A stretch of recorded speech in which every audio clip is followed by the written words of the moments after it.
Hey guys, welcome to 12 Tone. Today we're going to talk about tritone substitutions. This is a continuation of our series on dominant function, so if you haven't seen our original video on that, now would be a good time to check it out. Cool? Okay, tritone substitution depends on an interesting property of the defining interval of the dominant seventh chord, the tritone. I guess the name kind of gave that away, but the thing about tritones is that they're symmetrical.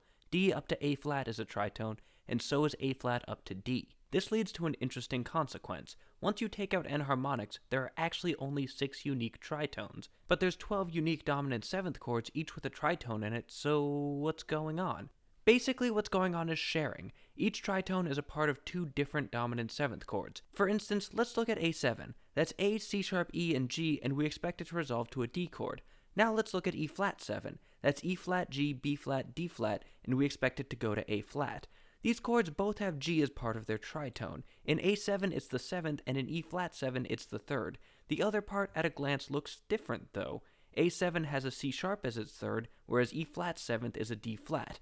But as we talked about a long time ago, C sharp and D flat are enharmonic, which means that your ear hears them the same, the difference is just notation. And since we know that tritones do most of the heavy lifting in a dominant resolution, does that mean we can resolve an E flat 7 to D?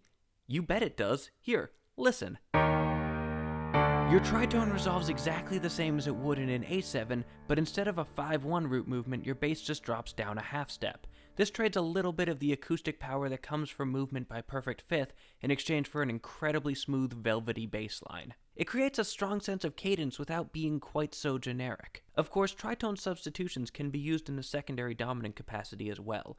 We analyze them as sub-5s, and if you can have a 5 of something, you can always replace that with a sub-5.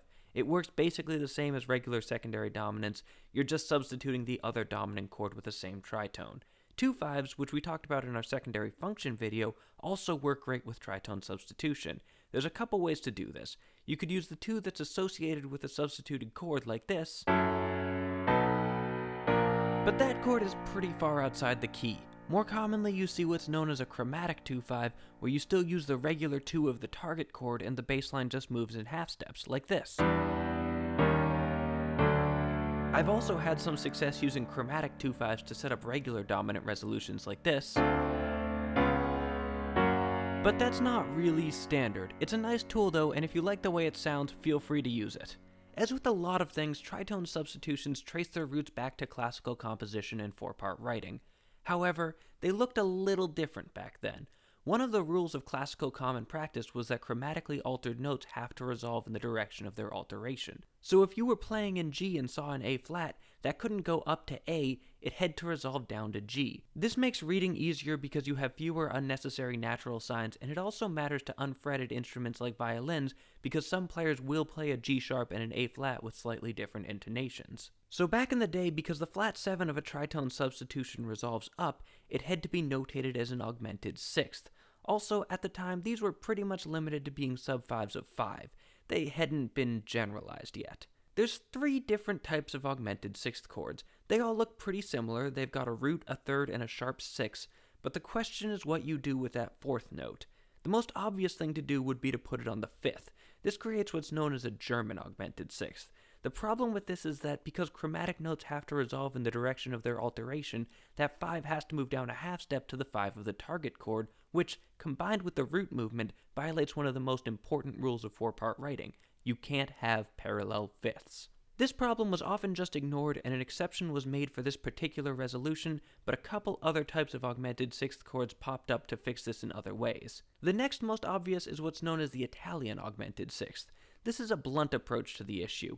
The 5th causes problems, so let's leave it off entirely. Our 4th voice can just double the 3rd instead. The 2/3 can spread out to the 3rd and the 5th of the target chord, and there are no parallels in sight. The final type of augmented 6th is the French augmented 6th, which solves the problem by replacing the 5th of the tritone substitution with the 5th of the target chord.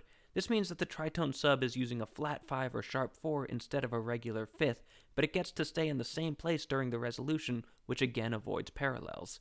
And that's tritone substitution. Try the exercises, join our mailing list for scans of every episode, and keep on rockin'.